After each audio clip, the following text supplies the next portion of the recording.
السلام عليكم ورحمة الله وبركاته. إن الحمد لله نحمده ونستعينه ونستغفره ونعوذ بالله من شرور أنفسنا وسيئات أعمالنا. من يهده الله فلا مضل له ومن يضلل فلا هادي له. وأشهد أن لا إله إلا الله وحده لا شريك له وأشهد أن محمدا عبده ورسوله صلى الله عليه وعلى آله وصحابته أجمعين ومن تبعهم بإحسان إلى يوم الدين. يا أيها الذين آمنوا اتقوا الله حق تقاته ولا تموتن إلا وأنتم مسلمون. يا أيها الناس اتقوا ربكم الذي خلقكم من نفس واحدة وخلق منها زوجها وبث منهما رجالا كثيرا ونساء واتقوا الله الذي تساءلون به والأرحام إن الله كان عليكم رقيبا.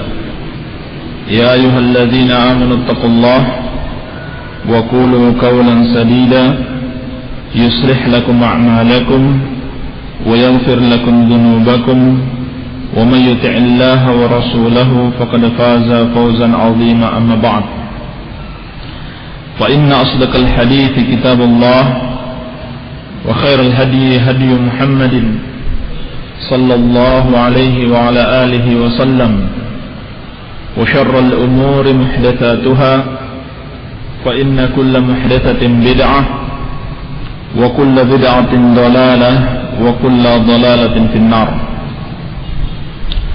إخواني في الدين وأخواتي في الله rahimani wa rahimakumullah.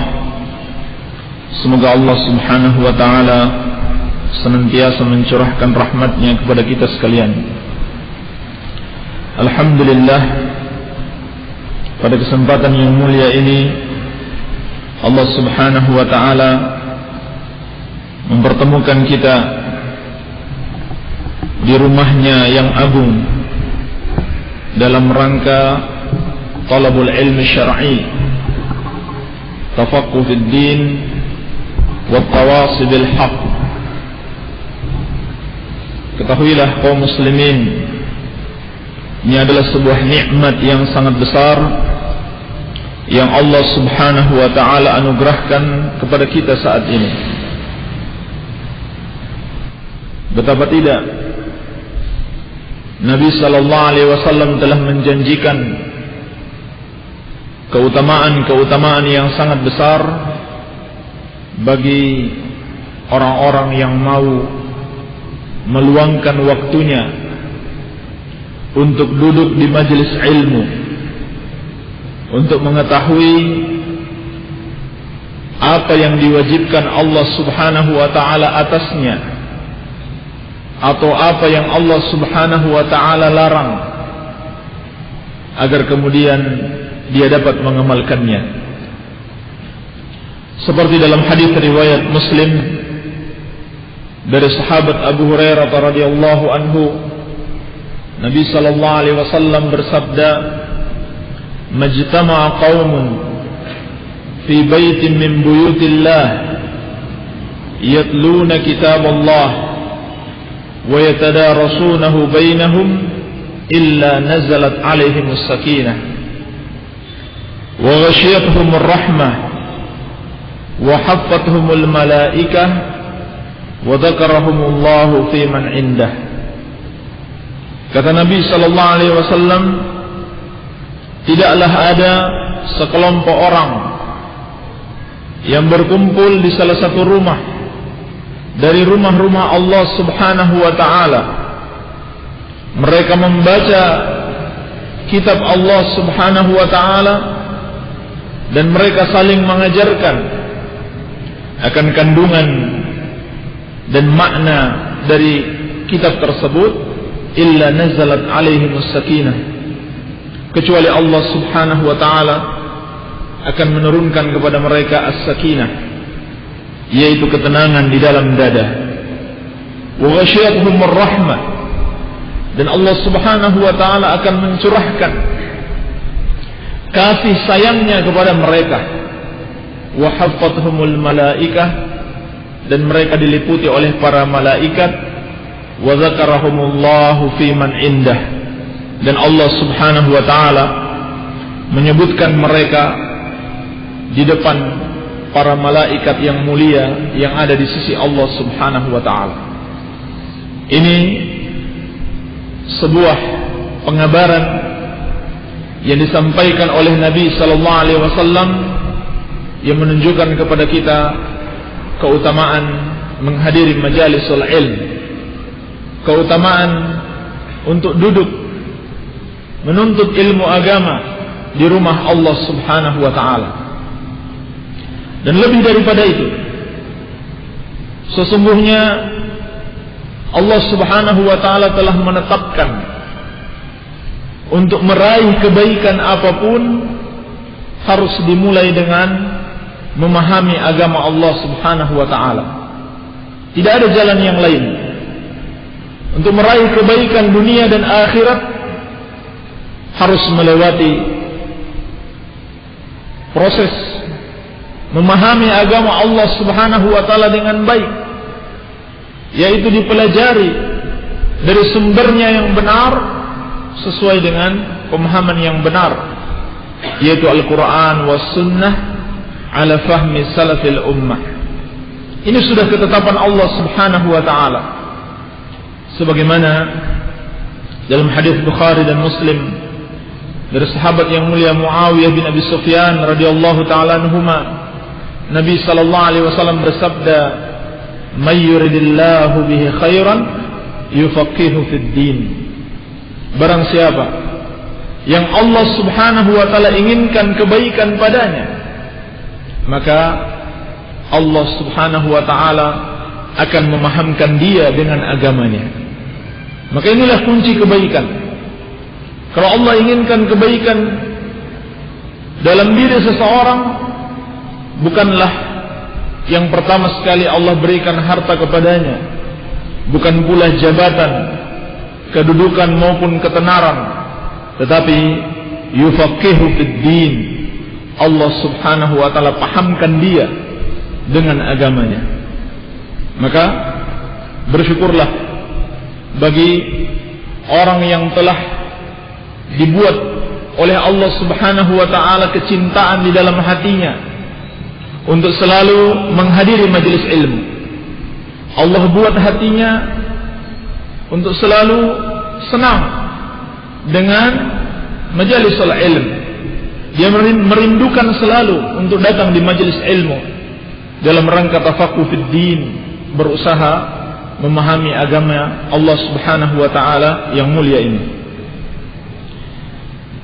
Maka alhamdulillah kita bersyukur kepada Allah Subhanahu wa taala yang telah menganugerahkan pertemuan yang mulia ini insyaallah taala. Tinggal bagaimana kita mengikhlaskan hati kita dalam menuntut ilmu agama. Sebab amalan apapun kalau tidak disertai dengan keikhlasan, maka akan hilang keberkahannya. Demikian pula amalan yang sedikit tetapi disertai dengan keikhlasan, maka di situ ada keberkahan yang sangat banyak. Seperti kata Imam Abdullah bin Al-Mubarak rahimahullah, "Kam min amalin saghirin tu'azzimuhu an-niyyah, wa kam min amalin kabirin tusaghiruhu an-niyyah." Berapa banyak amalan yang kecil menjadi besar karena niat yang ikhlas.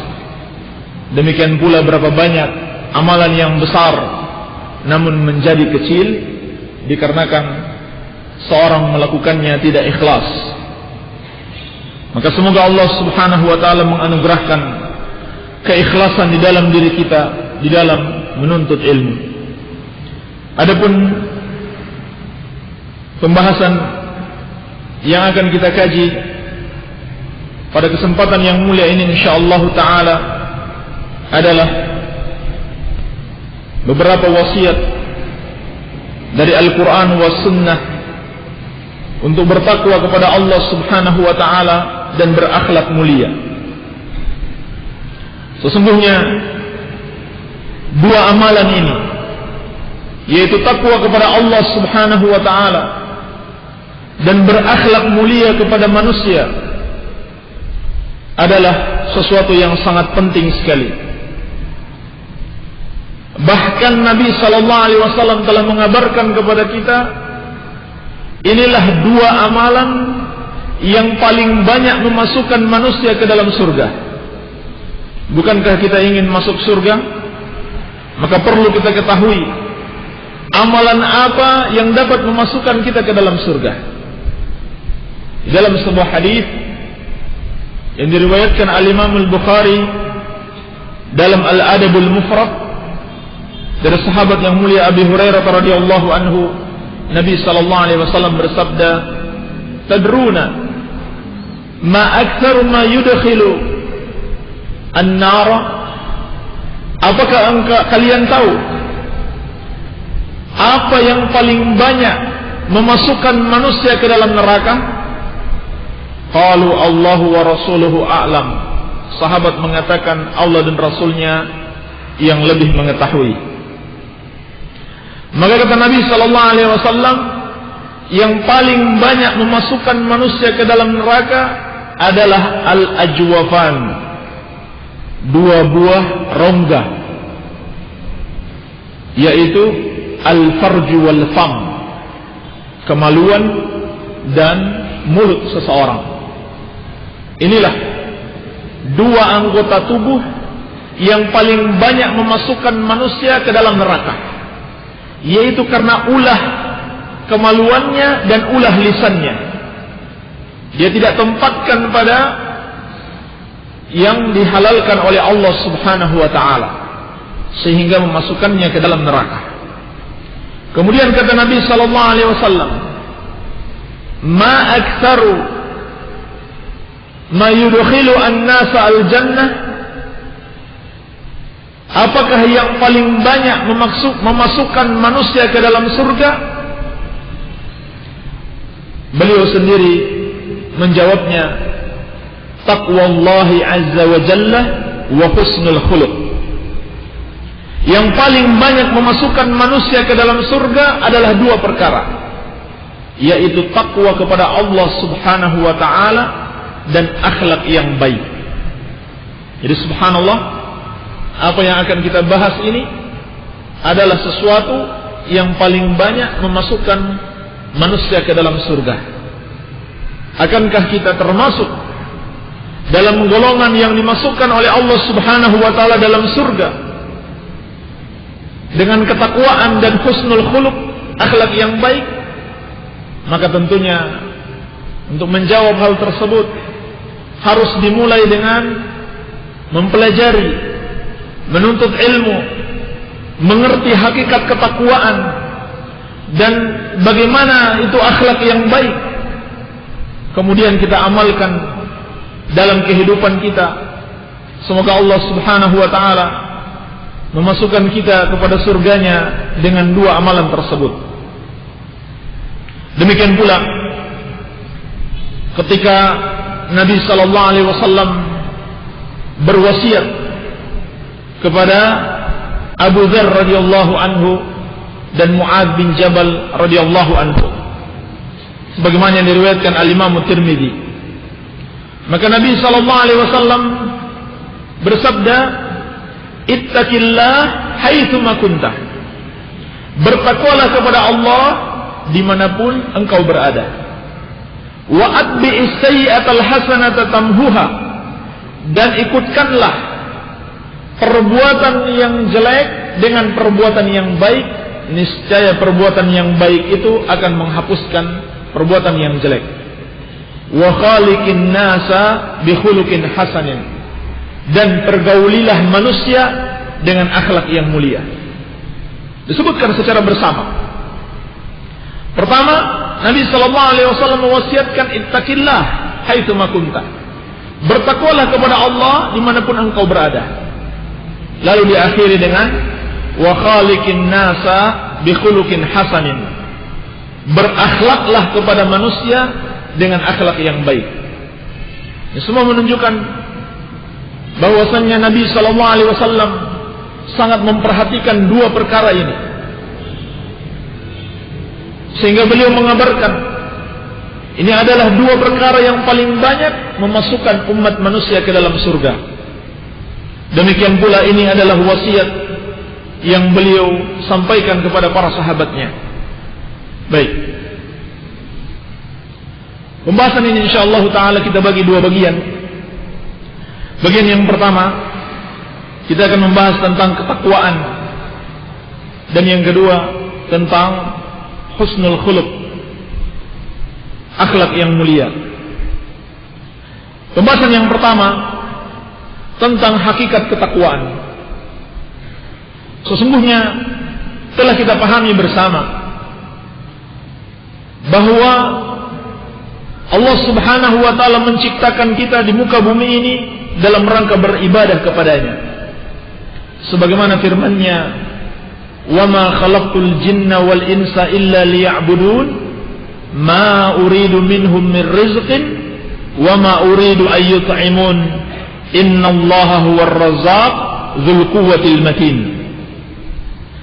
Kata Allah Subhanahu wa taala, dan tidaklah aku ciptakan jin dan manusia kecuali agar mereka beribadah kepadaku saja. Aku tidak menginginkan agar mereka memberikan rezeki kepadaku, tidak pula agar mereka memberi aku makan. Bahkan sesungguhnya Allah Subhanahu wa taala huwar razzaq dzul quwwatil matin. Dialah yang mana memberikan rezeki, pemilik kekuatan yang sangat kokoh. Maka dalam ayat yang mulia ini Allah Subhanahu wa taala mengabarkan kepada kita tentang hikmah penciptaan dan hikmah keberadaan kita di muka bumi ini. Kalau begitu, ibadah adalah sesuatu yang sangat penting dalam kehidupan kita. Namun yang perlu selalu diingat, ibadah yang dimaksudkan di sini bukan sekedar seorang menyembah kepada Allah Subhanahu wa taala, tetapi harus disertai dengan keyakinan bahwa sesembahan yang hak, sesembahan yang benar hanyalah Allah Subhanahu wa taala.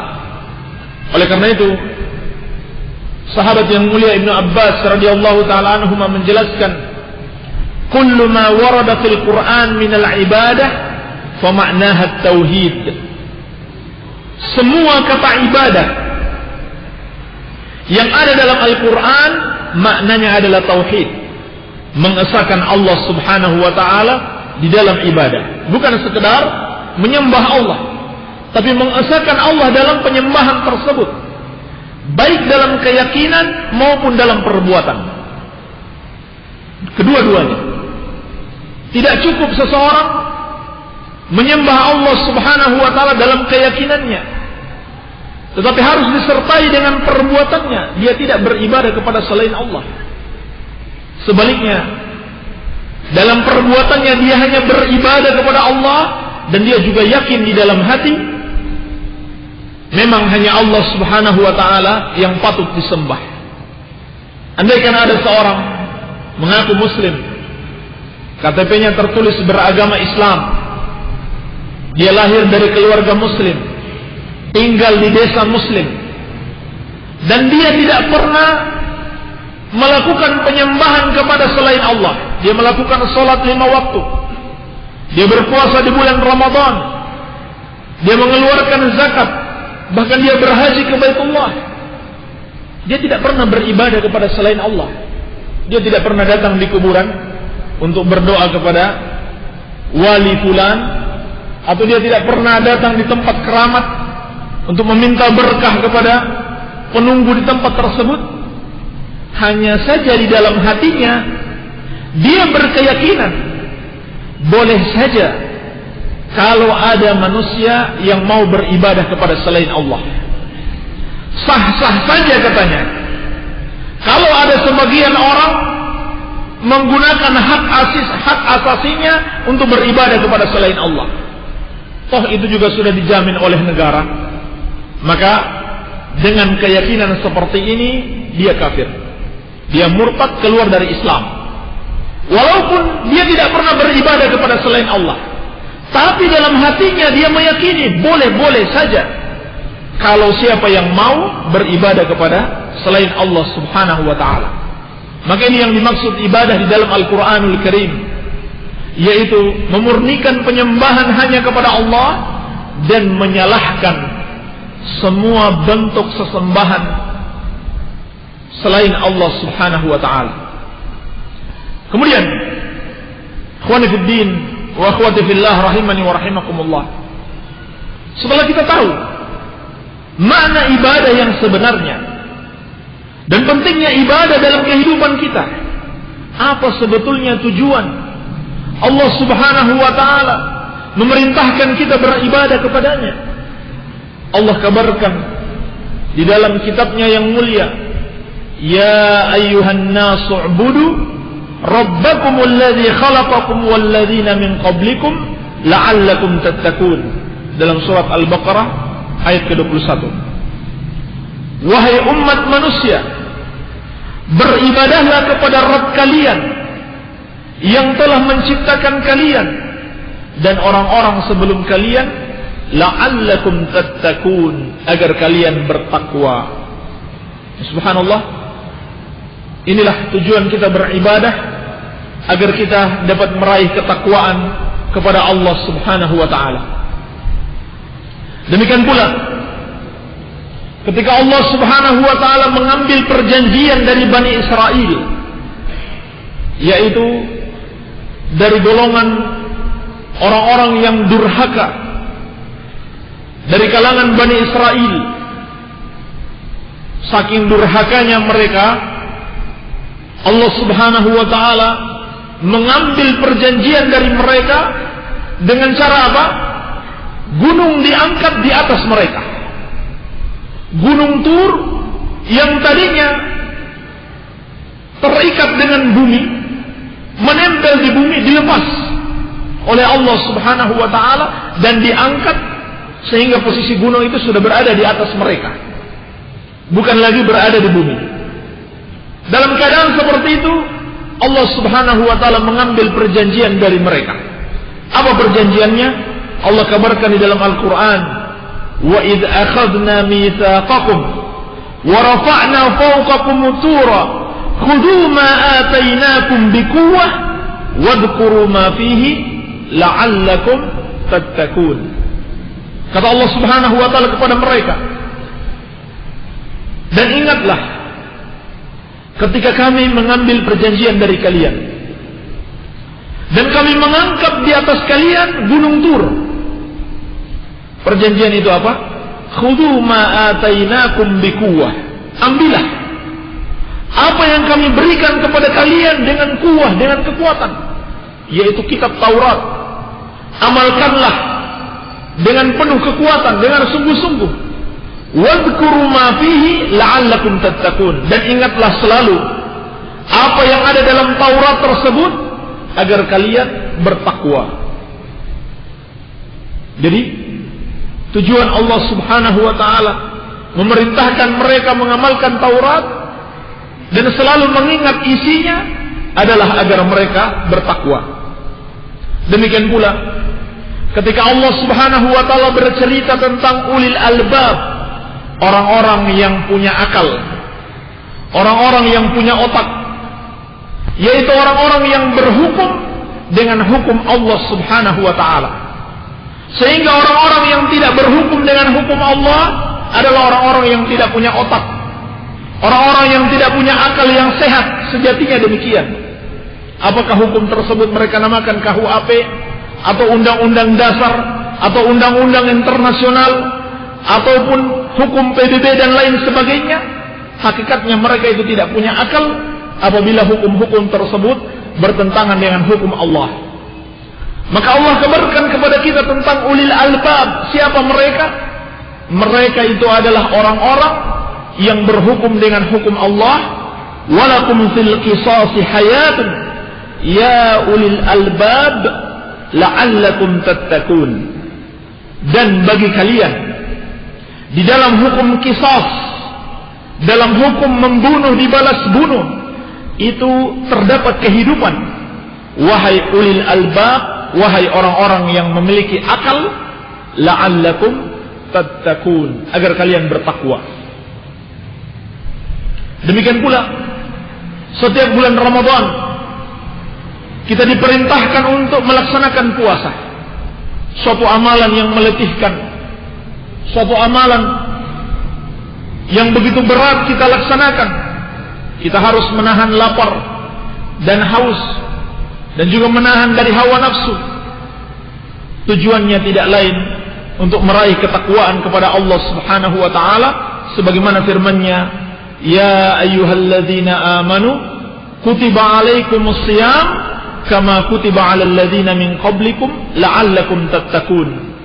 Wahai orang-orang yang beriman, telah diwajibkan atas kalian berpuasa sebagaimana diwajibkan atas orang-orang sebelum kalian, la'allakum tattaqun, agar kalian bertakwa.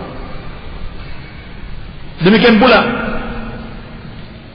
ketika Allah dan Rasul-Nya memerintahkan kita untuk mengikuti jalan yang hak, mengikuti manhaj yang hak, yaitu jalannya Rasulullah sallallahu alaihi wasallam dan para sahabatnya, golongan yang selamat, at-Taifah al-Mansurah, yang dikabarkan oleh Nabi sallallahu alaihi wasallam, wa sataftariqu ummati ala 73 firqah kulluha fin nari illa wahidah ma ana alaihi wa ashabi.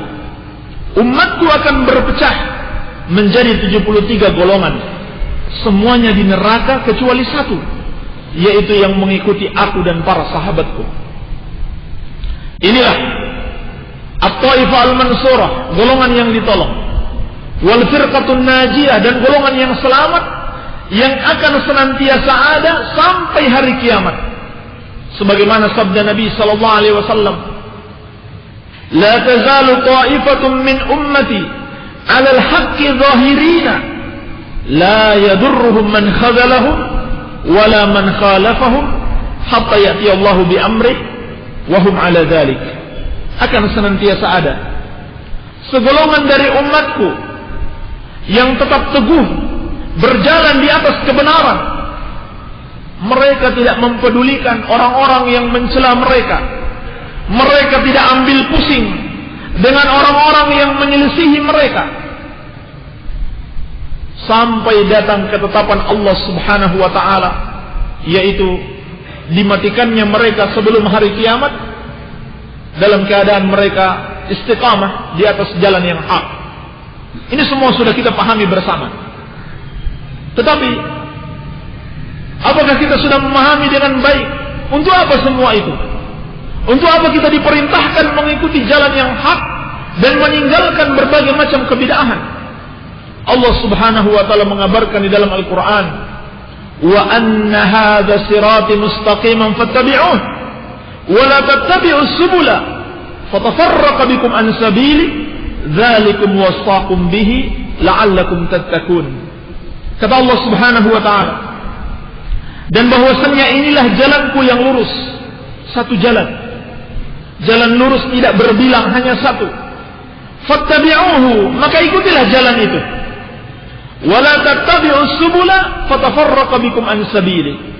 Dan janganlah kalian mengikuti jalan-jalan yang lain yang akan mencerai-beraikan kalian dari jalan Allah Subhanahu wa taala tersebut. As-subul yang dimaksud dengan jalan-jalan yang lain di sini dikatakan oleh Al-Imam Mujahid rahimahullah adalah al-bid'ah wa syubhat. Bid'ah-bid'ah dan syubhat-syubhat. Maka ikutilah jalan yang lurus, yaitu ikutilah petunjuk Allah dan Rasul-Nya yang dipahami dan diamalkan dengan baik oleh para sahabat, dan tinggalkanlah kebid'ahan-kebid'ahan dan syubhat, kerancuan-kerancuan di dalam agama. Tujuannya apa? Dzalikum wasaqum bihi la'allakum tattaqun. Demikianlah Allah Subhanahu wa taala berwasiat kepada kalian, la'allakum tattaqun, agar kalian bertakwa. Ini tujuannya. Kita mengikuti jalan yang lurus. Kita meninggalkan jalan-jalan yang sesat agar kita dapat meraih ketakwaan. Maka ini semua menunjukkan pentingnya ketakwaan kita realisasikan di dalam kehidupan kita. Demikian pula dalam Al-Quran dan Sunnah Rasulullah SAW telah dikabarkan kepada kita sejumlah ayat dan sejumlah hadis yang menunjukkan tentang pentingnya dan utamanya ketakwaan itu. Dalam Al-Quran Allah Subhanahu wa ta'ala mengabarkan bahwasannya ketakwaan adalah wasiat Allah kepada umat Islam dan juga kepada umat terdahulu. Walaqad wassayna alladhina utul kitaba min qablikum wa iyyakum anittaqullah.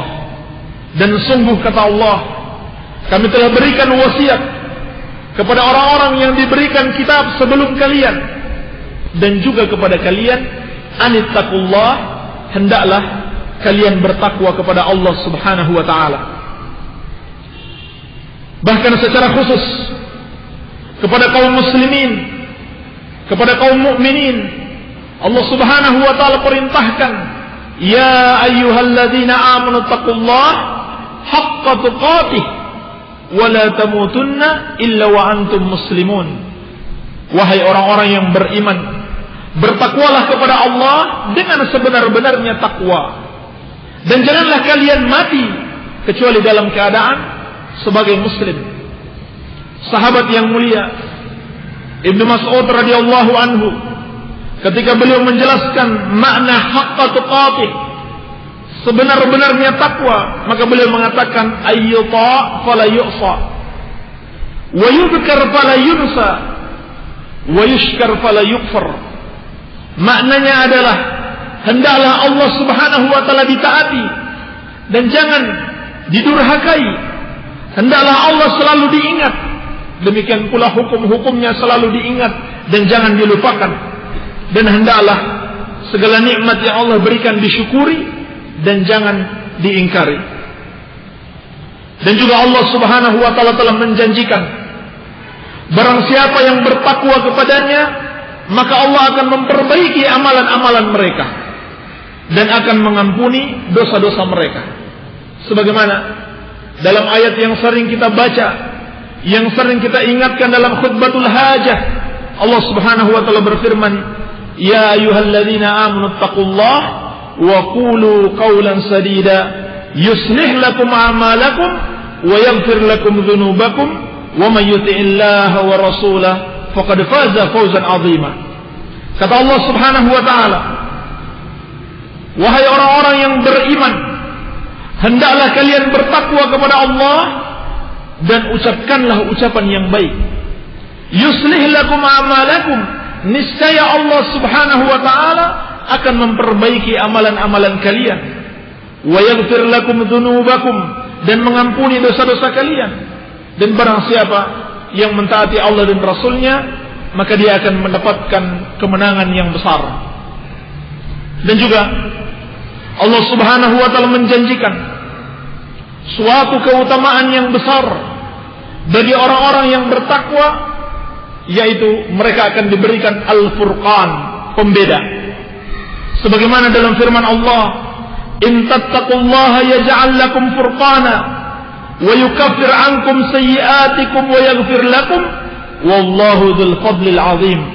Kata Allah Subhanahu wa ta'ala, apabila kalian bertakwa kepada Allah, maka Allah akan jadikan bagi kalian furqan, dan Allah akan menghapuskan kesalahan-kesalahan kalian dan mengampuni dosa-dosa kalian. Dan Allah Subhanahu wa ta'ala pemilik keutamaan yang sangat besar. Di dalam ayat yang mulia ini Allah mengabarkan, in tattaqullaha yaj'al lakum furqana. Apabila kalian bertakwa kepada Allah, maka Allah Subhanahu wa ta'ala akan memberikan kepada kalian furqan, pembeda. Asy-Syaikh Ibnu Utsaimin rahimahullah menjelaskan makna furqan di dalam ayat ini ada beberapa macam bentuknya.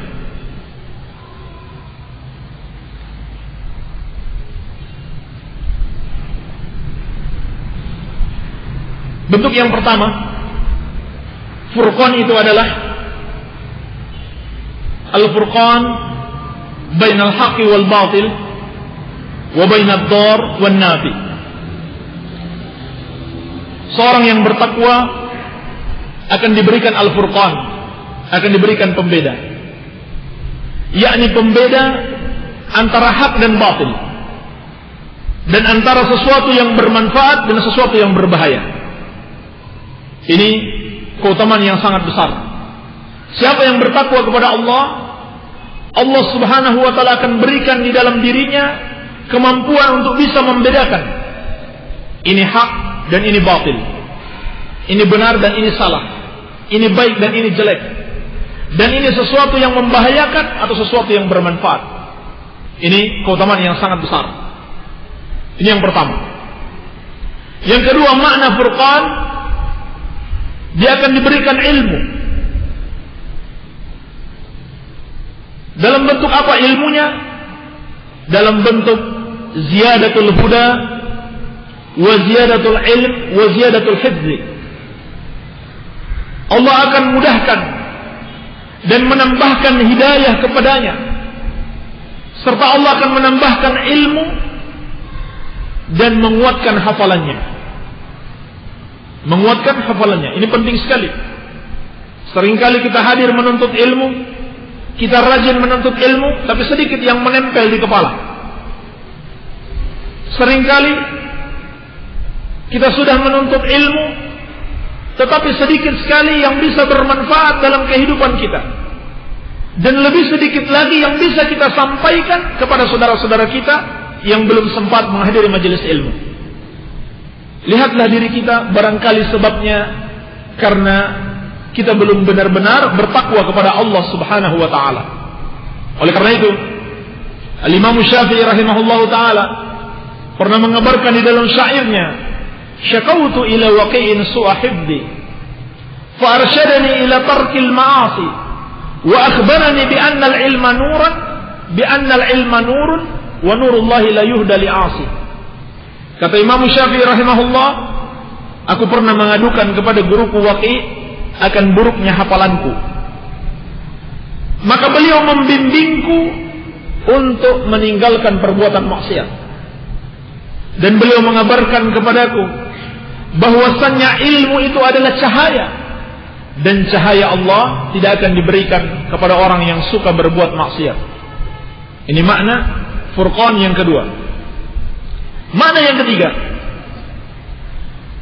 furqan itu adalah pemahaman yang baik, pemahaman yang benar, dan mampu mengambil pelajaran-pelajaran dari setiap ayat-ayat Allah Subhanahu wa ta'ala ataupun hadis-hadis Rasulullah sallallahu alaihi wasallam. Ini Allah akan berikan kepada orang yang bertakwa kepadanya. Sehingga kita dapati ada dua orang yang sama-sama menghafal satu ayat. Tetapi orang yang pertama, dia hanya mampu memetik misalkan 3 pelajaran dari ayat tersebut. Adapun orang yang kedua, dia bisa memetik 5 pelajaran atau bahkan 10 pelajaran yang terkandung di dalam ayat tersebut.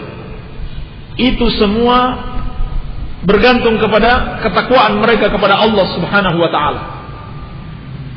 Ini penting sekali. Berbeda antara orang yang menghafal ayat Al-Quran, menghafal sunnah Rasulullah sallallahu alaihi wasallam dalam keadaan dia takwa kepada Allah, dan orang yang menghafal namun dia suka berbuat maksiat kepada Allah Subhanahu wa ta'ala. Manfaat yang mereka bisa petik dari suatu ayat atau dari suatu hadis berbeda. Ini makna firman Allah, wattaqullah wa yu'allimukumullah. Dan bertakwalah kepada Allah, niscaya Allah Subhanahu wa ta'ala akan mengajari kalian. Allah akan membimbing kalian. Bentuk yang keempat yang disebutkan oleh Syekh Ibnu Utsaimin rahimahullah, bahwasannya yang dimaksud dengan furqan, pembeda yang Allah akan berikan kepada orang yang bertakwa, di antara bentuknya adalah al-firasah as-sadiqah firasat yang benar. Firasat yang benar. Jadi orang yang bertakwa, Allah Subhanahu wa taala akan anugerahkan kepadanya firasat yang benar. Yakni dia bisa berfirasat tentang keadaan orang. Apakah orang ini orang baik atau orang jahat? Mungkin dia baru berkenalan dengan seseorang, tapi karena dia orang yang bertakwa, dia dapat mengenali. Dengan firasatnya dia dapat merasakan orang yang dia hadapi ini adalah orang yang baik ataupun orang yang buruk. Dia tidak tertipu dengan penampilan. Dia tidak tertipu dengan orang pakai gamis. Tidak tertipu dengan jenggot. Tidak tertipu dengan celana di atas mata kaki. Tetapi dia dapat merasakan, walaupun orang ini penampilannya penampilan yang baik, dia dapat mengetahui ini orang buruk sebetulnya. Ini sebetulnya orang yang jelek, menginginkan apa? Keburukan di tengah-tengah manusia. Ini hanya Allah Subhanahu wa taala berikan kepada orang yang bertakwa.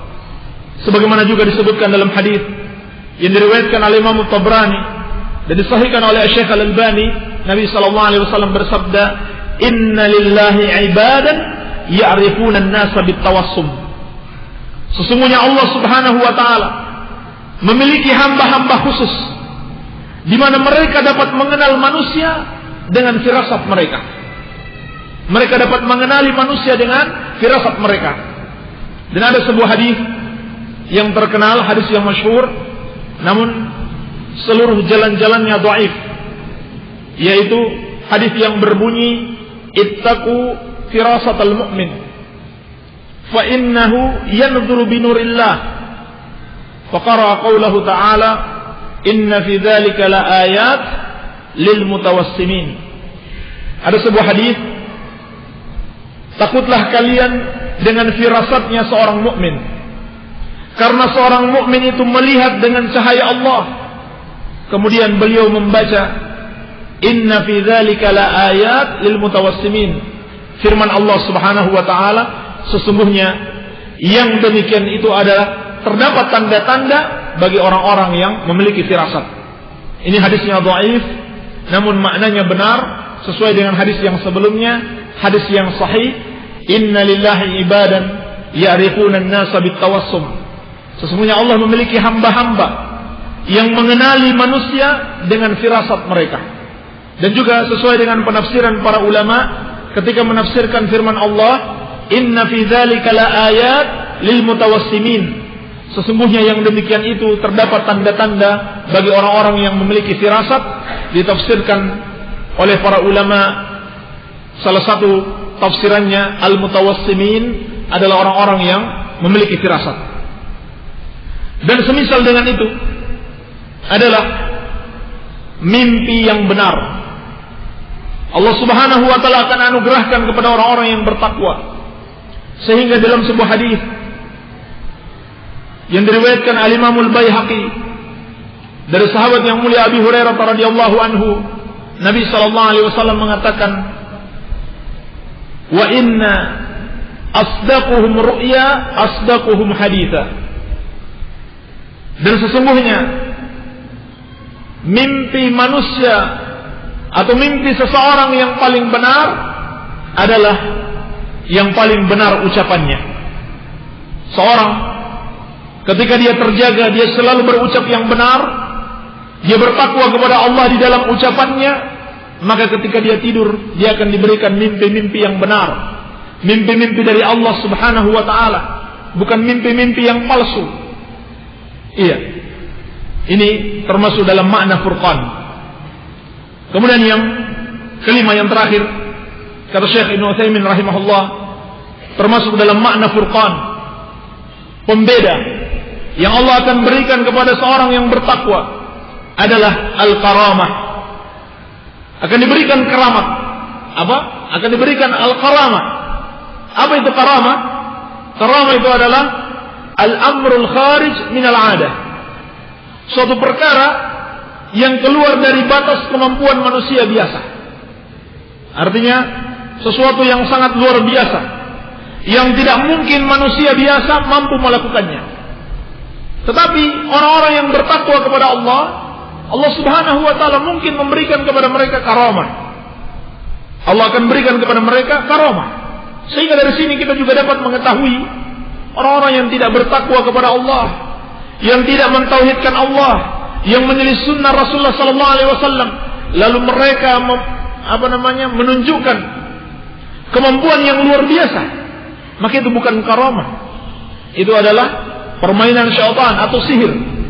Adapun karamah itu hanya diberikan kepada orang-orang yang bertakwa. Ini termasuk makna furqan. Termasuk makna furqan, in tattaqullaha yaj'al lakum furqana. Apabila kalian bertakwa kepada Allah, maka Allah akan berikan kepada kalian al-furqan, pembeda. Di antara maknanya dijelaskan oleh Syekh Ibnu Utsaimin adalah karamah. Adanya karamah yang Allah berikan kepada seseorang. Oleh karena itu, kita dapati dalam diri orang-orang yang bertakwa banyak sekali karamah. Kita dapati dalam diri para sahabat Rasulullah sallallahu alaihi wasallam, tabi'in wa tabi'ut tabi'in, banyak sekali karamah. Disebutkan suatu kisah ketika Umar bin Khattab radhiyallahu anhu sedang berkhutbah. Beliau sedang berkhutbah di Madinah.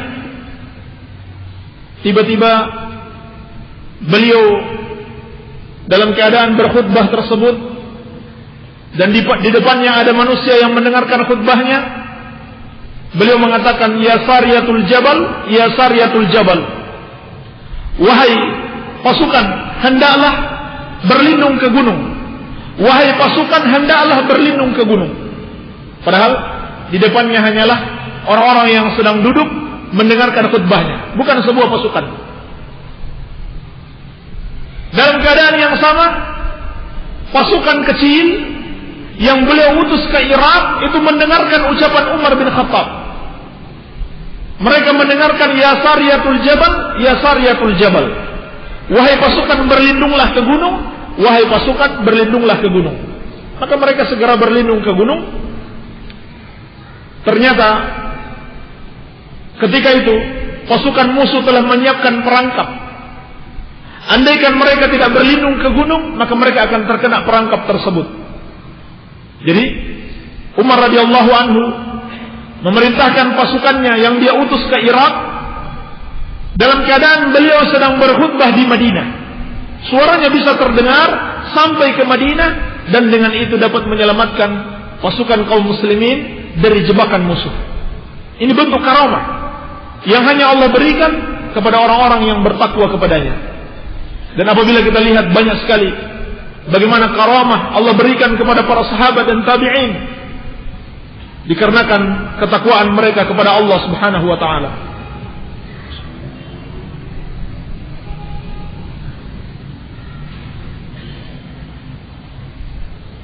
Dalam ayat yang lain Allah Subhanahu wa taala menjanjikan bagi orang-orang yang bertakwa, innallaha ma'al ladzina taqaw wal ladzina hum muhsinun. Sesungguhnya Allah senantiasa bersama orang-orang yang bertakwa dan orang-orang yang berbuat kebaikan. Wattaqullaha wa'lamu annallaha ma'al muttaqin. Juga firman Allah Subhanahu wa taala, dan bertakwalah kepada Allah dan ketahuilah sesungguhnya Allah selalu bersama orang-orang yang bertakwa. Ini juga termasuk keutamaan yang sangat besar. Apabila kita bertakwa kepada Allah, maka Allah selalu akan bersama kita.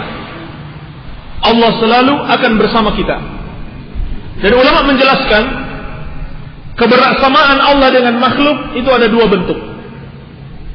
Kebersamaan Allah dengan makhluk ada dua bentuk.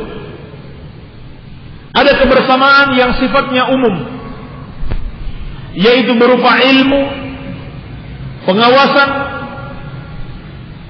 Allah Subhanahu wa taala kepada seluruh hamba-hambanya. Tidak ada satupun yang bisa lepas dari ilmu Allah dan pengawasannya, baik mukmin maupun kafir, manusia maupun jin dan seluruh makhluk. Yang kedua, ada kebersamaan yang khusus, yaitu khusus ma'al ladzina taqaw wal ladzina hum muhsinun. bagi orang-orang yang bertakwa dan orang-orang yang berbuat perbaikan. Kebersamaan Allah secara khusus bagi mereka dalam bentuk an-nusratu wa ta'yid, pertolongan dan dukungan. Senantiasa Allah Subhanahu wa taala akan berikan pertolongan dan dukungan kepada mereka. Siapa yang bisa mengalahkan mereka? Siapa yang bisa memberikan kemudaratan kepada mereka apabila Allah sudah bersama mereka? Tapi dengan syarat mereka tetap dalam keadaan bertakwa kepada Allah Subhanahu wa taala dan berbuat ihsan. Ini subhanallah keutamaan yang besar. Apabila seorang itu bertakwa, maka Allah selalu akan menolongnya dan Allah selalu akan mendukungnya. Oleh karena itu, Allah Subhanahu wa taala telah menjanjikan dalam Al-Qur'an, "Wa may yattaqillaha yaj'al lahu makhraja wa yarzuqhu min haitsu la yahtasib wa may yatawakkal 'ala Allah fa huwa hasbuh." Dan barang siapa yang bertakwa kepada Allah, maka Allah akan berikan kepadanya jalan keluar apapun masalahnya. Selalu Allah akan berikan jalan keluar dan dia akan diberikan rezeki dari arah yang tidak disangka-sangka. Dan barang siapa yang bertawakal kepada Allah, maka cukuplah Allah sebagai penolongnya. Ya, subhanallah, sudah janji Allah Subhanahu wa taala yang harus kita imani, yang harus kita yakini. Siapapun yang bertakwa kepada Allah, yaj'al lahu makhraja, Allah akan berikan kepadanya jalan keluar apapun masalahnya. Hendaklah dia bertakwa kepada Allah. BBM mau naik, tidak ada masalah. Dia mau naik, dia turun, kita tidak bertawakal kepada BBM, tapi kita bertawakal kepada Allah, kita takwa kepadanya, maka Allah Subhanahu wa taala akan berikan jalan keluar apapun masalah yang kita hadapi. Harga-harga naik, berbagai macam musibah, hadapi dengan ketakwaan kepada Allah Subhanahu wa taala. Niscaya Allah akan berikan jalan keluar, wa yarzuqhu min haitsu la yahtasib, dan Allah akan berikan rezeki dari arah yang tidak disangka-sangka. Ini sudah janji Allah. Allah akan berikan rezeki dari arah yang tidak disangka-sangka. Dan juga firman Allah Subhanahu wa taala, "Wa may yattaqillaha yaj'al lahu min amrihi yusra." Dan barang siapa yang bertakwa kepada Allah, maka Allah Subhanahu wa taala akan memudahkan urusannya. Allah akan mudahkan. Tidak ada yang sulit baginya. Sesulit apapun urusannya, dengan ketakwaan kepada Allah Subhanahu wa taala, niscaya Allah akan mudahkan setiap urusan seseorang. Dan juga Allah Subhanahu wa taala mengabarkan kepada kita tentang orang yang paling mulia. Inna akramakum indallahi atqakum. Sesungguhnya orang yang paling mulia di antara kalian adalah orang yang paling bertakwa. Ini beberapa ayat yang menjelaskan tentang hakikat ketakwaan dan kedudukan takwa di dalam Al-Quran. Adapun di dalam As-Sunnah dijelaskan dalam hadis Al-Irbad bin Sariyah radhiyallahu anhu yang diriwayatkan al-Imam Tirmidzi, ketika Nabi sallallahu alaihi wasallam memberikan wasiat kepada para sahabat, yang ketika itu para sahabat sampai menyangka ini adalah mau'izatu muwaddi', wasiatnya orang yang akan berpisah, orang yang akan meninggalkan saudara-saudaranya, sahabat-sahabatnya, sehingga sahabat meminta wasiat, "Ausina ya Rasulullah, berikanlah wasiat kepada kami." Maka Nabi sallallahu alaihi wasallam memberikan wasiat, "Usikum bitaqwallahi azza wa jalla was-sam'i wat-ta'ah." Aku wasiatkan kepada kalian untuk bertakwa kepada Allah Subhanahu wa taala serta mendengar dan taat kepada pemerintah kaum muslimin. Maka wasiat ketakwaan merupakan wasiat Rasulullah sallallahu alaihi wasallam. Kalau begitu, ini permasalahannya bukan sesuatu yang remeh. Jangan sampai kita sudah sering dengar ketakwaan hampir selalu disampaikan oleh setiap penceramah, sehingga kita menganggap itu sesuatu yang remeh, bukan sesuatu yang sangat penting sekali, bukan sesuatu yang perlu kita pahami lebih jauh apa yang dimaksudkan dengan ketakwaan. Ini subhanallah, ketika sahabat meminta wasiat kepada Rasulullah sallallahu alaihi wasallam, maka beliau berwasiat, "Usikum bitaqwallahi azza wa jalla." Aku berikan wasiat kepada kalian untuk bertakwa kepada Allah Subhanahu wa taala. Demikian pula di dalam hadis Ali bin Hatim At-Tai yang dikeluarkan oleh Imam Muslim, Nabi sallallahu alaihi wasallam bersabda, "Man halafa ala yaminin thumma ra'a atqalillahi minha falyati taqwa." Barang siapa yang telah bersumpah untuk melakukan suatu perkara, kemudian dia melihat ada perkara lain yang di situ lebih mengandung ketakwaan kepada Allah, maka hendaklah dia lakukan yang lebih bertakwa tersebut. Ini misalkan ada orang saking marahnya sama istrinya, dia bersumpah, "Demi Allah saya akan menceraikan kamu." Dia sudah bersumpah ini, tetapi setelah reda marahnya, dia lihat ternyata kalau saya ceraikan ini kemudaratannya lebih besar daripada manfaatnya. Maka lebih takwa kalau saya tahan, tidak diceraikan, tapi cukup dinasihati. Maka hendaklah dia batalkan dia menceraikan istrinya. Seperti itu bentuknya. Siapa yang sudah bersumpah untuk melakukan suatu perkara, namun dia lihat perkara lain yang bertentangan dengan itu adalah di situ mengandung lebih takwa kepada Allah Subhanahu wa taala, maka tinggalkan yang dia sudah bersumpah padanya. Hendaklah dia melakukan sesuatu yang mengandung ketakwaannya lebih daripada yang telah dia bersumpah tersebut. Namun baginya memiliki kewajiban membayar kafarah sumpah, yaitu memberi makan 10 orang miskin, atau memberikan pakaian kepada mereka, atau membebaskan seorang budak. Kalau tidak mampu, hendaklah berpuasa selama 3 hari.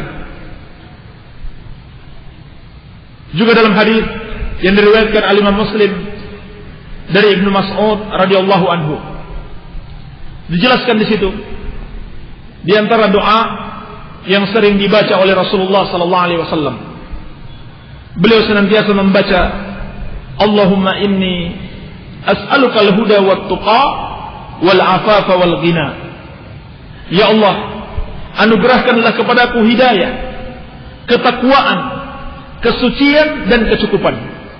Ini Rasul sallallahu alaihi wasallam, seorang yang maksum, yang dijaga oleh Allah dari dosa-dosa besar, dan bahkan seorang yang sudah diampuni dosanya yang telah lalu maupun yang akan datang.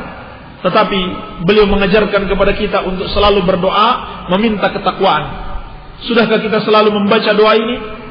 Allahumma inni as'alukal huda wat tuqa wal afafa wal ghina.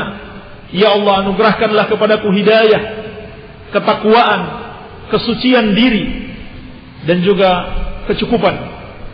Iya. Maka ini semua menunjukkan pentingnya ketakwaan dalam diri seorang hamba.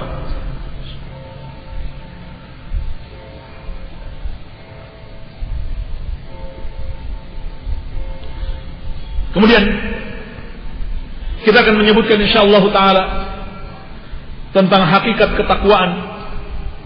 Apa itu ketakwaan dari penjelasan para ulama kita. Secara bahasa, takwa itu berasal dari kata waqa yaqi wiqayatan, yang maknanya adalah perisai. Ini asal makna takwa. Sehingga kebanyakan ulama menafsirkan ketakwaan adalah an taj'ala bainaka wa baina adzabillahi wiqayah. Engkau jadikan antara dirimu dengan azab Allah Subhanahu wa taala sebuah perisai. Sebuah perisai yang dapat membentengi dirimu dari azab Allah Subhanahu wa taala. Apa perisai itu? Imtithalu awamirillahi azza wa jalla wajtinabu nawahi. Perisai itu adalah melaksanakan perintah-perintah Allah dan menjauhi larangan-larangannya. Sebagaimana yang dikatakan oleh Ibnu Abbas radhiyallahu taala anhuma, ketika beliau menjelaskan tentang makna orang-orang yang bertakwa, mereka itu adalah al-muttaqun alladzina yahzaruna minallahi uqubatahu fi tarki ma ya'rifuna minal huda. Orang-orang yang bertakwa itu adalah orang-orang yang takut dari hukuman Allah Subhanahu wa taala atas mereka apabila mereka meninggalkan petunjuk dari Allah. Wa yarjuna rahmatahu fit tasdiqi bima jaa bihi, dan mereka juga mengharapkan rahmat Allah Subhanahu wa taala ketika mereka mengimani atau membenarkan apa yang datang dari Allah. Demikian pula Al-Imam Al-Hasan Al-Basri rahimahullahu taala ketika beliau menjelaskan tentang ketakwaan, beliau mengatakan al-muttaqun ittaqau ma hurrima alaihim wa addau mafturida alaihim. Orang-orang yang bertakwa itu adalah orang-orang yang meninggalkan apa yang diharamkan atas mereka dan melaksanakan apa yang diperintahkan kepada mereka. Dan makna ketakwaan seperti ini persis dengan makna ibadah. Sehingga sahabat yang mulia Ali bin Abi Thalib radhiyallahu anhu ketika beliau menafsirkan firman Allah Subhanahu wa taala, "Wa ma khalaqtul jinna wal insa illa liya'budun," dan tidaklah aku ciptakan jin dan manusia kecuali hanya beribadah kepada aku. Beliau mengatakan illa li'amurahum wa anhahum. Maksudnya adalah aku perintahkan mereka dan aku larang mereka. Ini makna ibadah. Demikian pula ucapan Al-Imam Syafi'i rahimahullah ketika beliau menafsirkan firman Allah, ayahsabul insanu ayyutraka suda. Apakah manusia mengira mereka akan dibiarkan begitu saja, dibiarkan sia-sia setelah diciptakan? Kata Imam Syafi'i rahimahullah, la yu'mar wa la yunha. Mereka dibiarkan sia-sia, maksudnya tidak diperintah dan tidak dilarang. Maka manusia itu diciptakan untuk diperintah dan untuk dilarang. Inilah hakikat ketakwaan. Dan lebih jauh lagi, lebih dalam lagi, akan kita lihat makna ketakwaan yang dijelaskan para ulama kita. Sahabat yang mulia Abu Hurairah radhiyallahu anhu pernah ditanya tentang ketakwaan. Beliau pernah ditanya tentang hakikat ketakwaan. Maka beliau kembali bertanya kepada si penanya. Kata beliau, hal akhadta tariqan dha syauqin? Apakah engkau pernah mengambil jalan yang di situ terdapat duri? Qala na'am. Penanya itu mengatakan iya, saya pernah berjalan di jalan tersebut. Qala fa kaifa sana'ta? Kata Abu Hurairah, lalu apa yang kamu lakukan ketika kamu berjalan di atas jalan di mana jalan tersebut ada durinya? Maka orang itu mengatakan, idza ra'aitu syaukah, apabila aku melihat ada duri, adaltu anhu au jawaztuhu au qasartu anhu.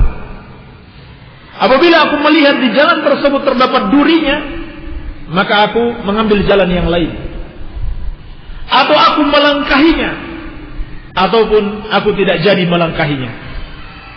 Qala zakat taqwa. Maka kata Abu Hurairah radhiyallahu anhu, itulah ketakwaan.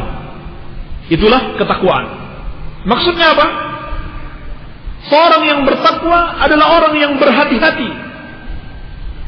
Berhati-hati dari perkara-perkara yang haram. Dia tidak memudah-mudahkan dirinya. Dia tidak tasahul, bermudah-mudahan, bergampang-gampangan dengan perkara yang haram. Kenapa? Karena dia takut kepada Allah Subhanahu wa taala. Dia takut terjatuh kepada yang haram, sehingga dia berhati-hati darinya. Inilah hakikat ketakwaan. Oleh karena itu, sahabat yang mulia Abu Darda radhiyallahu anhu berkata, "Tamamut taqwa ayyattaqiyallaha al-'abdu hatta yattaqiyahu min mithqali dzarratin." Kesempurnaan takwa adalah seorang hamba bertakwa kepada Allah sampai dia bertakwa dalam perkara sekecil apapun itu. Ini manhaj sahabat. Orang yang mengaku pengikut sahabat, pengikut Rasulullah sallallahu alaihi wasallam dan para sahabatnya, mengikuti jalan yang benar, dia tidak meremehkan dosa apapun.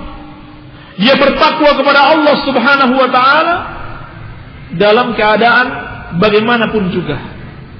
Sekecil apapun permasalahannya, dia takut kepada Allah, jangan sampai dia menyelisihi aturan-aturan Allah Subhanahu wa taala.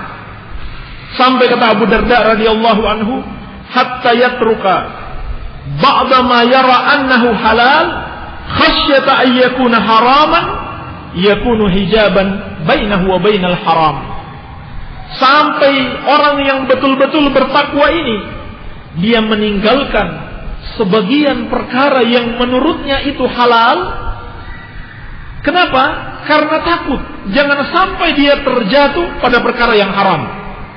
Jangan sampai dia terjatuh pada perkara yang haram, sehingga ketakwaannya tersebut menjadi penghalang baginya antara dia dengan perkara yang haram. Inilah ketakwaan para sahabat Rasulullah sallallahu alaihi wasallam. Mereka meninggalkan sesuatu yang mungkin belum sampai pada derajat haram, tetapi mereka tinggalkan sebagian daripada yang halal tersebut karena takut terjatuh pada perkara yang haram. Seperti juga kata Hasan al-Basri rahimahullah, "Ma zalatit taqwa bil muttaqin hatta taraku katsiran minal halal makhafatal haram."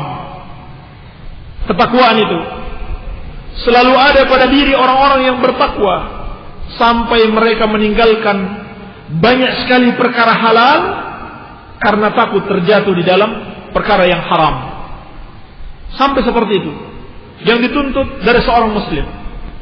Inilah makna sabda Nabi sallallahu alaihi wasallam, "Man ittaqa syubhat faqad istabra li dinihi wa irdihi." Barang siapa yang berhati-hati dari perkara-perkara yang samar, maka sungguh dia telah menjaga agamanya dan kehormatannya. Meninggalkan perkara-perkara yang mungkin masih halal, tetapi karena takut terjatuh pada yang haram, maka itu ditinggalkan. Demikian pula sabda Nabi sallallahu alaihi wasallam, "Min husni islamil mar'i tarkuhu ma la ya'ni." Di antara tanda baiknya keislaman seseorang, bagusnya dia dalam menjalankan agama yang mulia ini adalah tarkuhu ma la ya'ni. Dia meninggalkan apa-apa yang bukan urusannya. Dia meninggalkan hal-hal yang bukan urusannya, yang tidak ada manfaat baginya. Ini diantara tanda bagusnya keislaman seseorang. Jadi yang namanya orang selalu mau cari tahu urusan orang. Semua orang dia ingin tahu apa urusannya, apa yang terjadi dengan dia, pembicaraan apa tentang dia, apa yang dia bicarakan tentang fulan dan fulan. Padahal kalau dia tahu pun tidak akan membawa manfaat baginya kecuali satu huruf O. Ya. Kecuali satu huruf O. Maka yang seperti ini bukan ketakwaan.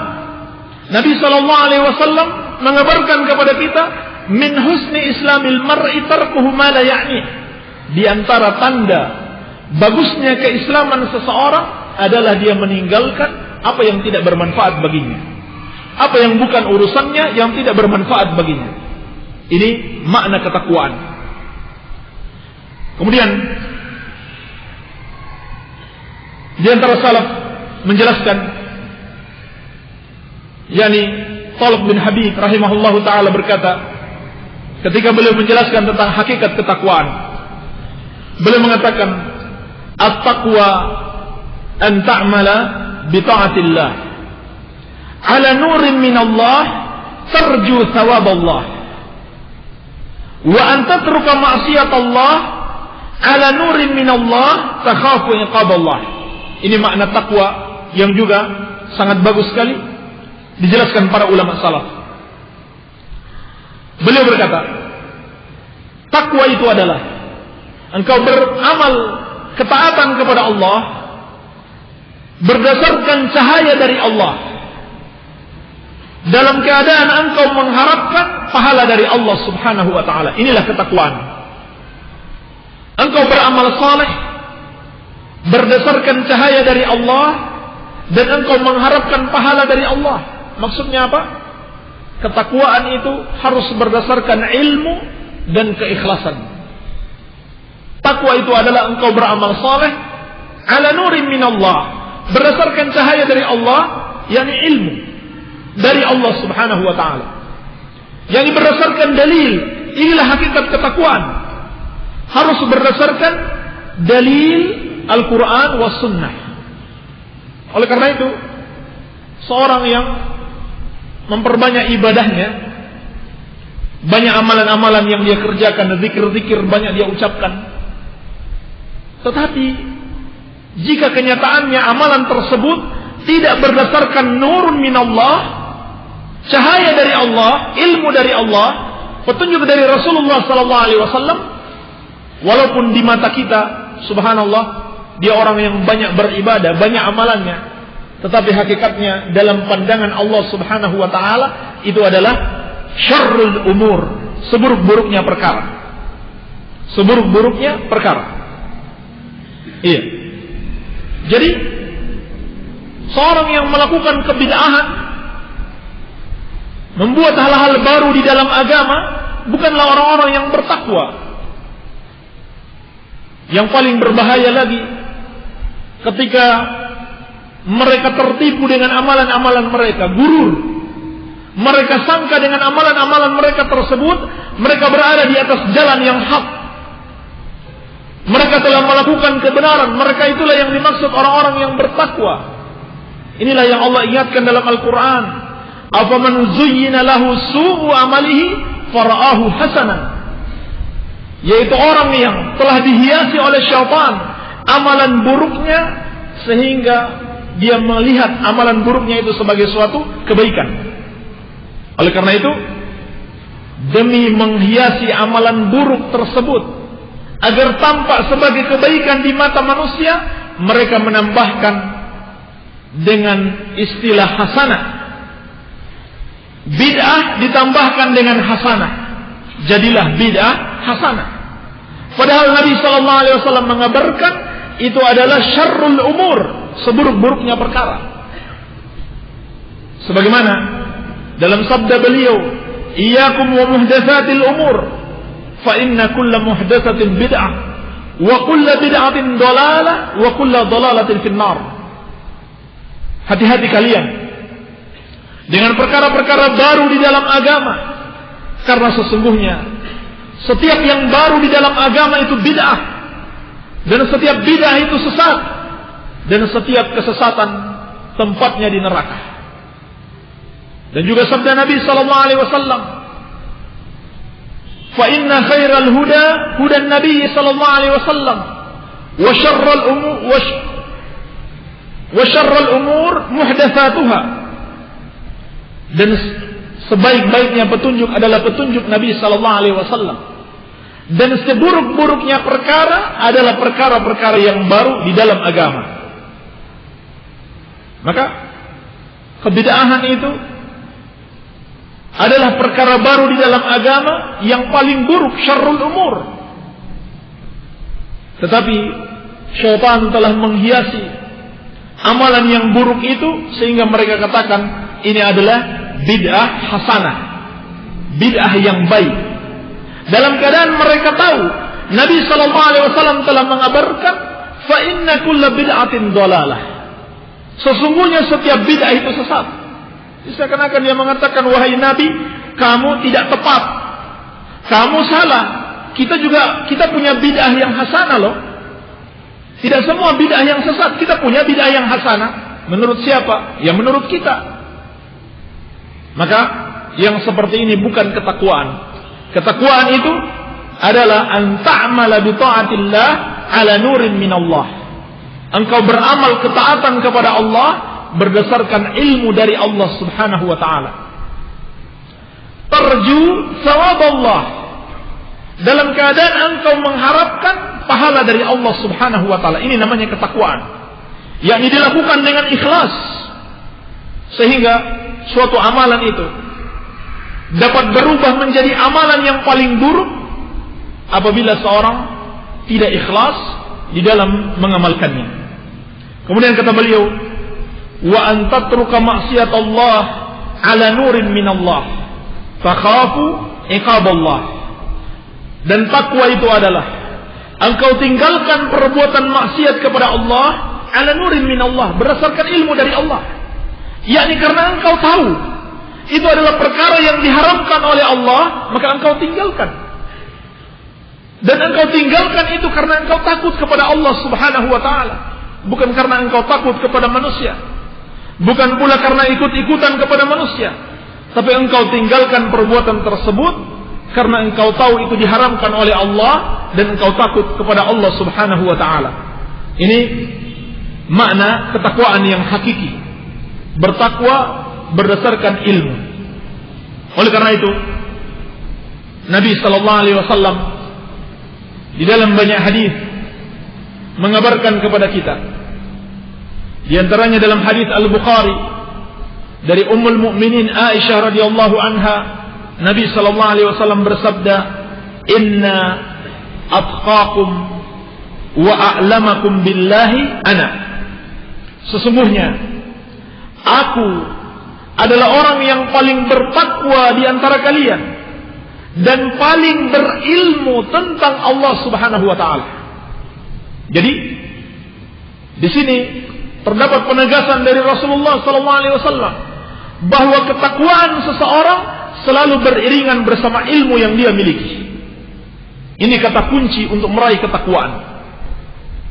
Hendaklah seorang berilmu, mengerti apa yang diwajibkan kepadanya dan apa yang dilarang oleh Allah Subhanahu wa ta'ala, sehingga dia tahu dia meninggalkan larangan Allah karena memang Allah melarangnya, dia melakukan suatu kewajiban karena Allah memerintahkannya.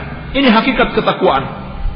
Demikian pula dalam riwayat Ahmad dari seorang sahabat Ansar, Nabi sallallahu alaihi wasallam bersabda, "Ana afqakum lillah wa a'lamukum bihududillah." Aku adalah orang yang paling bertakwa kepada Allah dan paling tahu tentang hukum-hukum Allah Subhanahu wa taala. Ini menunjukkan apa? Ketakwaan harus senantiasa bersama ilmu. Iya.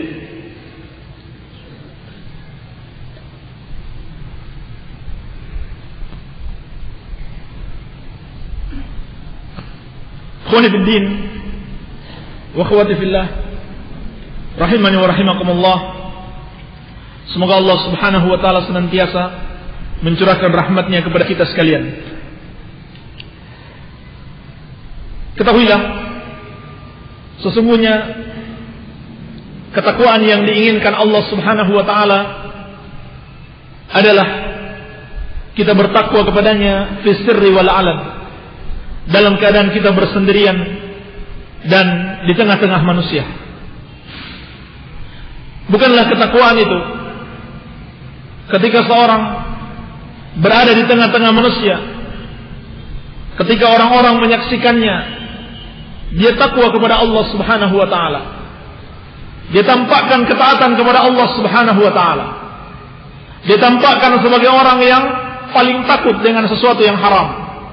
Namun ternyata ketika dia bersendirian, dia bermaksiat kepada Allah Subhanahu wa taala. Ketika bersama kaum muslimin, dia tampakkan sebagai seorang muslim yang baik. Ketika bersama ahlus sunnah, bersama salafiyin, atau bersama para talabatul ilmi, dia tampakkan sebagai seorang salafi, sebagai seorang sunni, berakhlak dengan akhlak yang baik. Seakan-akan dia takut dengan perbuatan maksiat, sangat takut sekali. Dia tunjukkan waraknya, tetapi ketika dia bersendirian, dia bermaksiat kepada Allah Subhanahu wa taala. Bahkan ketika dia bersama ahlus sunnah, dia tampakkan akhlak sebagai seorang ahlus sunnah. Ketika dia bergaul dengan orang-orang awam, ketika dia merasa tidak ada ahlus sunnah yang melihatnya, dia pun mengikuti akhlak orang-orang awam tersebut. Hampir-hampir tidak ada bedanya antara dia dengan orang-orang awam kecuali pakaiannya saja, atau kecuali jenggotnya saja. Maka bukan ketakwaan seperti ini yang Allah Subhanahu wa taala inginkan dari kita.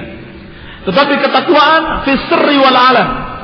Ketakwaan ketika kita bersendirian maupun ketika berada di keramaian. Sebagaimana wasiat Nabi sallallahu alaihi wasallam, ittaqillah haitsu ma kunta. Bertakwalah engkau kepada Allah dimanapun engkau berada. Kapan dan dimanapun engkau berada, bersama siapapun engkau berada, hendaklah engkau bertakwa kepada Allah Subhanahu wa taala. Inilah wasiat Nabi sallallahu alaihi wasallam kepada kita. Bertakwalah kepada Allah haitsu ma kunta, dimanapun engkau berada. Sehingga sahabat yang mulia Abdullah bin Mas'ud radhiyallahu anhu pernah menasihatkan. Beliau berkata, "Man ma asarra 'abdun sariratan illa albasahu Allahu ridaaha 'alaniyatan. In khairan fa khairun wa in syarran fa syarrun." Tidaklah seorang hamba menyembunyikan sesuatu kecuali Allah Subhanahu wa taala akan menampakkannya secara terang-terangan. Apabila yang dia sembunyikan adalah kebaikan, maka yang Allah tampakkan adalah kebaikan. Sebaliknya, apabila yang dia sembunyikan adalah keburukan, yang Allah akan tampakkan adalah keburukan. Ini hukuman yang Allah Subhanahu wa taala akan berikan kepada orang-orang yang ketika mereka bersama manusia, mereka tampakkan seakan-akan dia yang paling bertakwa. Namun ketika bersendirian, ketika hanya dia bersama Allah Subhanahu wa taala, dia bermaksiat kepada Allah, maka Allah akan tampakkan aibnya. Demikian pula berkata sahabat yang mulia Abu Darda radhiyallahu anhu, "Liyattaqi ahadukum an tal'anahu qulubul mu'minin wa huwa la yash'ur." Hendaklah setiap kalian takut akan dilaknat oleh hati-hatinya orang-orang yang beriman dalam keadaan dia tidak sadar. Kenapa hal itu terjadi? Dia nampaknya orang yang beriman, orang yang bertakwa. Di tengah-tengah manusia nampak sekali ketakwaannya. Tetapi ternyata di dalam hati orang-orang yang beriman itu membenci dia, bahkan melaknatnya, mengharapkan kejelekan baginya. Kenapa hal itu bisa terjadi? Kata beliau radhiyallahu anhu, yakhlu bi ma'asillah fayulqillahu lahul bughda fi qulubil mu'minin. Karena dia menyepi untuk berbuat maksiat kepada Allah, lalu Allah Subhanahu wa taala menanamkan kebencian terhadapnya pada diri orang-orang yang beriman. Ini hukuman yang Allah Subhanahu wa taala akan berikan kepada orang yang bertakwanya hanya ketika di tengah-tengah manusia, sementara ketika dia bersendirian dia berbuat maksiat kepada Allah. Dan berkata Wahib ibn al-Warad rahimahullahu taala, "Khafillah ala qadri qudratika alaik, wastahyi minhu ala qadri qurbihi minka." Takutlah kamu kepada Allah sesuai dengan kekuasaan Allah atasmu, dan malulah kamu kepada Allah sesuai dengan kedekatan Allah Subhanahu wa taala terhadapmu. Oleh karena itu, ketika seorang meminta wasiat kepada Wahib ibn al-Warad, maka beliau berwasiat kepadanya, ittaqillah ayyakuna ahwanan nadhirina ilaika. Bertakwalah kepada Allah. Jangan engkau jadikan Allah Subhanahu wa taala adalah zat yang paling rendah, yang paling hina dari seluruh yang dapat melihat engkau. Maksudnya apa? Ketika manusia melihatmu, kamu tidak berani berbuat maksiat di depan mereka. Tapi ketika hanya Allah yang melihatmu, kamu berani berbuat maksiat. Itu sama saja apa?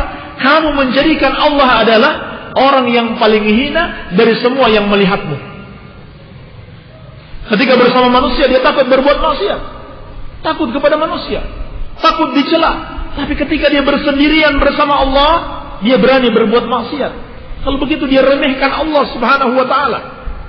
Apalagi di zaman ini sarana-sarana privasi untuk berbuat maksiat, subhanallah, memang sengaja diciptakan hotel-hotel tertentu untuk berbuat maksiat tanpa ada yang bisa melihat. Diciptakan tempat-tempat tertentu untuk perbuatan maksiat tanpa bisa disaksikan oleh banyak orang. Bukan cuma orang yang berduit yang bisa melakukan hal seperti itu.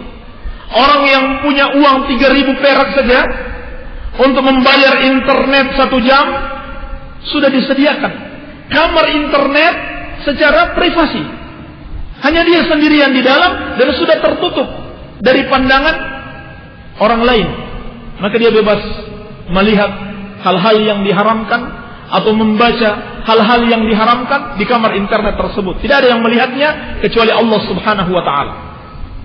Seperti itulah keadaannya, sehingga kita lebih membutuhkan ketakwaan kepada Allah Subhanahu wa taala. Dan selalu kita ingat pesan Nabi sallallahu alaihi wasallam, ittaqillah haitsu ma kuntah. Bertakwalah kepada Allah Subhanahu wa taala dimanapun dan kapanpun kalian berada. Dan hendaklah kita takut. Allah akan tampakkan aib-aib kita, dan itu pasti. Allah akan tampakkan kehinaan di dalam diri kita apabila kita melakukan yang seperti ini.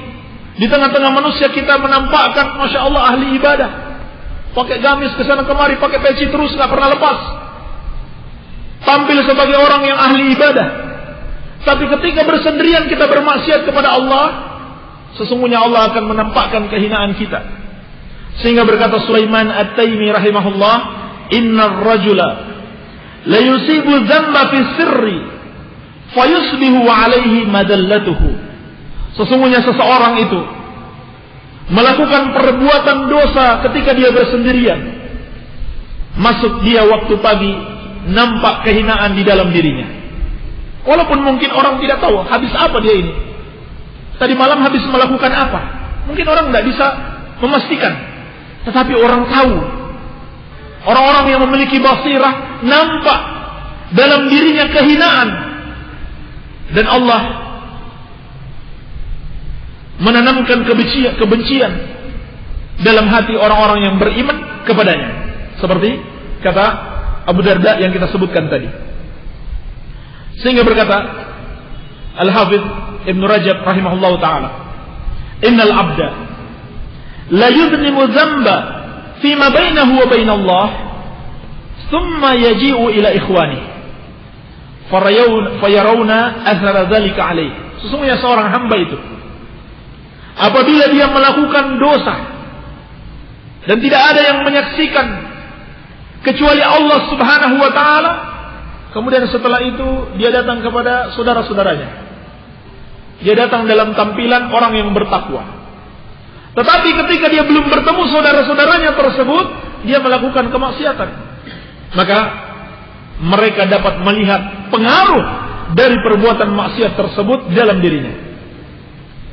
Kemudian kata beliau, wa hadza min a'zamil adillah ala wujudil ilahil haq al-mujazi bi dzarratil a'mal fid dunya qabla al-akhirah.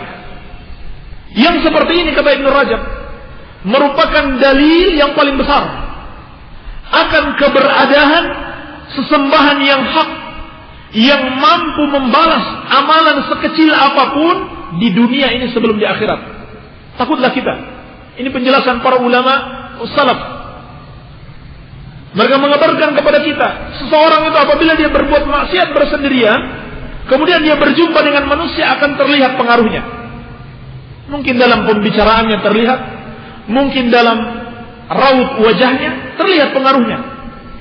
Dan adanya hal itu merupakan dalil akan adanya Allah Subhanahu wa taala yang mampu membalas setiap dosa yang kita lakukan di dunia ini sebelum balasan di akhirat.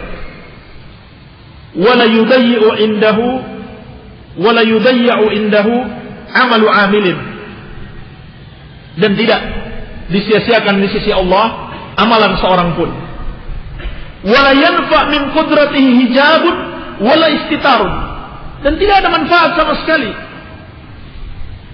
adanya hijab atau adanya penutup ketika seorang berbuat maksiat. Allah selalu menyaksikannya.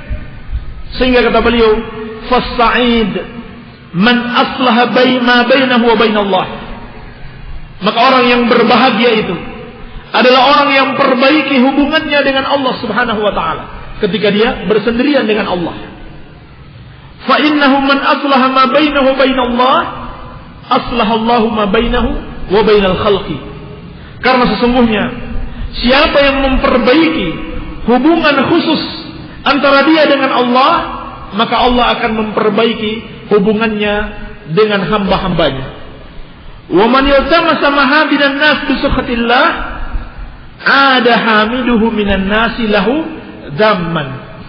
Kata beliau rahimahullah, dan barang siapa mencari pujian-pujian manusia dengan membuat Allah murka, maka kesudahannya hanya akan berakhir pada celaan manusia terhadapnya. Ini peringatan kepada kita sekalian bahwa takwa yang diinginkan Allah Subhanahu wa taala adalah ketakwaan fi sirri wal alan, ketika bersendirian maupun ketika berada di keramaian. Oleh karena itu, ketakwaan yang sejati adalah ketakwaan yang muncul dari dalam dada seseorang. Ketakwaan yang muncul dari dasar keimanan dan ilmunya tentang Allah Subhanahu wa taala. Ini hakikat ketakwaan, bukan sekedar ikut-ikutan kepada manusia atau bukan karena suatu kepentingan dari kepentingan-kepentingan dunia ini. Dan di antara kisah yang sangat mengagumkan diriwayatkan dari Abu Ja'far As-Sa'ih tentang seorang yang bernama Habibun Abu Muhammad, seorang pedagang. Ketika dia melakukan aktivitas dagangnya, dia bermuamalah dengan riba. Namun dia sangat pintar menyembunyikan muamalah ribanya dari manusia. Pada suatu hari dia berjalan dan melewati anak-anak yang sedang bermain. Lalu anak-anak itu saling berbisik, berkata kepada yang lainnya, "Qad jaa'a akilur riba." Telah datang pemakan riba. Ini anak-anak yang mengucapkannya dalam keadaan mereka tidak mengerti apa itu riba, dan mereka tidak mengerti riba dalam bentuk apa yang dia lakukan. Maka seketika itu kepalanya tertunduk dan dia mengatakan, "Ya Rabbi, afshaita sirri ila sibyan." Wahai Rabbku, engkau telah menyebarkan atau menampakkan aibku kepada anak-anak tersebut. Maka setelah itu dia pun bertobat. Dia kumpulkan seluruh hartanya dan dia infakkan di jalan Allah Subhanahu wa taala. Sehingga pada suatu hari setelah dia bertobat dan dia infakkan seluruh hartanya di jalan Allah, dia lewat lagi di jalan di mana anak-anak tersebut bermain. Lalu ketika melihatnya, anak-anak itu berkata, "Uskutu faqad jaa Habibun al-Abid." Diamlah kalian, sungguh telah datang Habib, seorang ahli ibadah. Seorang ahli ibadah. Maka Habib Abu Muhammad ini pun menangis. Kemudian beliau berkata, "Ya Rabbi, anta tadhumma marratan wa tahmadu marratan wa kulluhum min indik." Wahai Rabbku, terkadang engkau mencelaku, terkadang engkau memujiku, dan semuanya darimu. Maka ini adalah sebuah kisah yang menunjukkan betapa Allah Subhanahu wa taala mampu menampakkan secara tidak langsung dosa-dosa yang kita kerjakan. Oleh karena itu berkata Abu Sulaiman Al-Khafir, "Man abdalin nasi salihah amalihi wa baraza bil qabih man huwa aqrabu ilaihi min hablil warid." Orang yang merugi itu adalah orang yang menampakkan amal solehnya kepada manusia, sementara ketika dia bersendirian dia menampakkan keburukannya kepada zat yang lebih dekat darinya dibanding urat lehernya sendiri, yaitu Allah Subhanahu wa taala. Inilah orang yang sangat merugi. Inilah orang yang sangat merugi. Ketika dia bersama manusia, dia tampakkan kesolehan. Ketika dia bersendirian, ketika tidak ada yang menyaksikannya, ketika hanya Allah Subhanahu wa taala yang lebih dekat kepadanya daripada urat lehernya sendiri, dia berani berbuat maksiat kepada Allah Subhanahu wa taala. Ini hakikatnya orang yang sangat merugi. Maka ketakwaan yang diinginkan adalah ketakwaan yang hakiki, yang betul-betul dilandasi dari keimanan dan ilmu seseorang tentang Allah Subhanahu wa taala. Inilah hakikat ketakwaan yang sebenarnya, sehingga dapat membawa seseorang untuk senantiasa bertakwa kepada Allah sesuai pesan Nabi sallallahu alaihi wasallam, ittaqillaha haitsu ma kunta wa atbi'is sayyi'atal hasanata tamhuha wa khaliqin nas bi khuluqin hasanin. Bertakwalah kepada Allah dimanapun kalian berada, kapanpun kalian berada, bersama siapapun kalian, hendaklah kalian bertakwa kepada Allah Subhanahu wa taala. Inilah hakikat ketakwaan. Semoga Allah Subhanahu wa taala menganugerahkan ketakwaan kepada kita. Nas'alullah al-huda wat-tuqa wal-afafa wal-ghina. Hendaklah kita selalu berdoa kepada Allah agar diberikan hidayah, diberikan ketakwaan, kesucian dan kecukupan. Ini yang bisa kita sampaikan tentang hakikat ketakwaan. Semoga ada manfaatnya. Insyaallah taala akan kita lanjutkan penjelasan tentang husnul khuluq, akhlak yang mulia yang dituntunkan oleh Rasulullah sallallahu alaihi wasallam. Semoga ada manfaatnya. Lebih dan kurangnya saya mohon maaf. Subhanakallahumma wa bihamdika asyhadu an la ilaha illa anta astaghfiruka wa atubu ilaik. Wa sallallahu ala nabiyyina Muhammadin wa alihi wasallam. Wa akhiru da'wana anil hamdulillahi rabbil alamin. Wassalamu alaikum warahmatullahi wabarakatuh.